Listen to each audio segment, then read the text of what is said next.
প্রজাতন্ত্র দিবসে ভারতে আসছেন ফরাসি রাষ্ট্রপতি ইমানুয়েল ম্যাক্রো। দীর্ঘ কয়েকদিন ধরেই ভারতে প্রজাতন্ত্র দিবসে আমন্ত্রিত হয়ে আসছেন বিশ্বের বিভিন্ন রাষ্ট্রনেতারা। এবার আসার কথা ছিল মার্কিন প্রেসিডেন্ট জো বাইডেনের, কিন্তু শেষ পর্যন্ত তিনি আসতে পারছেন না।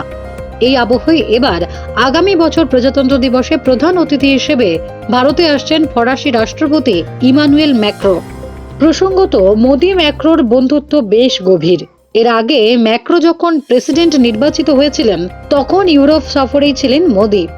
ম্যাক্রোকে শুভেচ্ছা জানাতেই সেই সময় প্যারিসেই চলে গিয়েছিলেন মোদি। এর ফলে ভারতের সঙ্গে ইউরোপীয় ইউনিয়নের সম্পর্ক আরও ভালো হবে বলেই কূটনৈতিক মহলের ধারণা। বাইডেন না আসতে পারায় কিছুটা হলেও হতাশ প্রধানমন্ত্রী মোদি।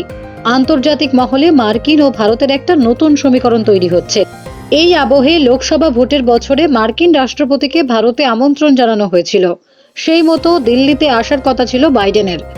তবে কয়েকদিন আগে হোয়াইট হাউসের তরফ থেকে দিল্লিকে জানানো হয় কথা দিলেও জানুয়ারিতে দিল্লি যেতে পারবেন না বাইডেন।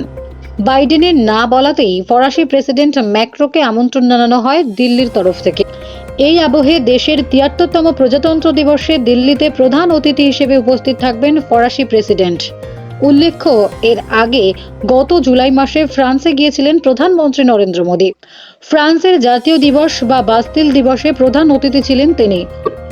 আর এবার প্রজাতন্ত্র দিবসে প্রধান অতিথি হিসেবে ভারতে আসছেন ম্যাক্রো।